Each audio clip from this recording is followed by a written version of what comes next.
മനുഷ്യപുത്ര, നീ ഒരു ഇഷ്ടികയെടുത്തു നിന്റെ മുമ്പിൽ വെച്ചു അതിൽ യെരൂശലേം നഗരം വരച്ചു, അതിനെ നിരോധിച്ചു, അതിന് നേരെ കൊത്തളം പണിതു വാടകോരി പാളയം അടിച്ചു ചുറ്റും യന്ത്രമുട്ടികളെ വെക്കുക. പിന്നെ ഒരു ഇരുമ്പ് ചട്ടി എടുത്ത് നിനക്കും നഗരത്തിനും മധ്യേ ഇരുമ്പ് മതിലായി വെക്കുക. നിന്റെ മുഖം അതിന്റെ നേരെ വെച്ചു അത് നിരോധത്തിൽ ആകേണ്ടതിനോ അതിനെ നിരോധിക്ക. ഇത് യിസ്രായേൽ ഗൃഹത്തിനു ഒരു അടയാളമായിരിക്കട്ടെ. പിന്നെ നീ ഇടത്തുവശം ചരിഞ്ഞു കിടന്നു യിസ്രായേൽ ഗൃഹത്തിന്റെ അകൃത്യം അതിന്മേൽ ചുമത്തുക. നീ ആ വശം കിടക്കുന്ന ദിവസങ്ങളുടെ എണ്ണത്തോളം അവരുടെ അകൃത്യം വഹിക്കണം. ഞാൻ അവരുടെ അകൃത്യത്തിന്റെ സംവത്സരങ്ങളെ നിനക്ക് ദിവസങ്ങളായി എണ്ണും. അങ്ങനെ 390 ദിവസം നീ യിസ്രായേൽ ഗൃഹത്തിന്റെ അകൃത്യം വഹിക്കണം.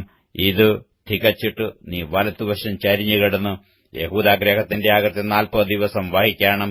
ഒരു സംവത്സരത്തിനു ഒരു ദിവസം വീതം ഞാൻ നിനക്ക് നിയമിച്ചിരിക്കുന്നു. നീ യെരൂശലേമിന്റെ നിരോധത്തിനു നേരെ നിന്റെ മുഖവും നഗ്നമായ ഭുജവും വെച്ചു അതിനു വിരോധമായി പ്രവചിക്കണം. നിന്റെ നിരോധകാലം തികയുവോളം നീ ഒരു വശത്തുനിന്ന് മറുവശത്തേക്ക് തിരിയാതെ ഇരിക്കേണ്ടതിന് ഞാനിതാ കയറുകൊണ്ട് നിന്നെ കെട്ടുന്നു. നീ കോതമ്പും യവവും അമരയും ചെറുപയറും തിനയും ചോളവും എടുത്തൊരു പാത്രത്തിലിട്ടു അവ കൊണ്ട് അപ്പമുണ്ടാക്കുക.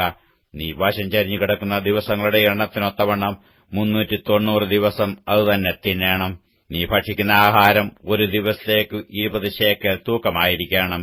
നേരത്തോട് നേരം നീ അതുകൊണ്ട് ഉപജീവിച്ചു കൊള്ളണം. വെള്ളവും അളവ് പ്രകാരം ഹീനിൽ 6 1 ഓഹരി നീ കുടിക്കണം. നേരത്തോട് നേരം നീ അത് കുടിക്കണം. നീ അത് യവദോശ പോലെ തിന്നണം. അവർ കാൺക നീ മാനുഷമലമായ കാഷ്ടം കത്തിച്ചു അത് ചുടയണം. ഇങ്ങനെ തന്നെ യിസ്രായേൽ മക്കൾ ഞാൻ അവരെ നീക്കിക്കളയുന്ന ജാതികളുടെ ഇടയിൽ തങ്ങളുടെ ആഹാരം മലിനമായി ഭക്ഷിക്കും എന്ന് യഹോവ അരുളിച്ചെയ്തു. അതിന് ഞാൻ, അയ്യോ യഹോവയായ കർത്താവേ, എനിക്ക് ഒരിക്കലും ഒരു മാലിന്യവും ഭവിച്ചിട്ടില്ല. ഞാൻ ബാല്യം മുതൽ ഇന്നുവരെ താനെ ചത്തതിനെയോ പറിച്ചു കീറിപ്പോയതിനെയോ തിന്നിട്ടില്ല. അറപ്പായുള്ള മാംസം എന്റെ വായിൽ വെച്ചിട്ടുമില്ല എന്ന് പറഞ്ഞു. അവൻ എന്നോട്, നോക്കുക, മാനുഷകാഷ്ടത്തിനു പകരം ഞാൻ നിനക്ക് പശുവിൻ ചാണകം അനുവദിക്കുന്നു. അത് കത്തിച്ച് നിന്റെ അപ്പം ചുട്ടുകൊള്ളുക എന്ന് കൽപ്പിച്ചു. മനുഷ്യപുത്ര, അപ്പവും വെള്ളവും അവർക്ക് മുട്ടിപ്പോകേണ്ടതിനും ഓരോരുത്തരും സ്തംഭിച്ചു അകൃത്യം നിമിത്തം ക്ഷയിച്ചു പോകേണ്ടതിനും ഞാൻ യെരൂശലേമിൽ അപ്പം എന്ന കോൽ ഒടിച്ചുകളയും. അവർ തൂക്കപ്രകാരവും പേടിയോടെയും അപ്പം തിന്നും.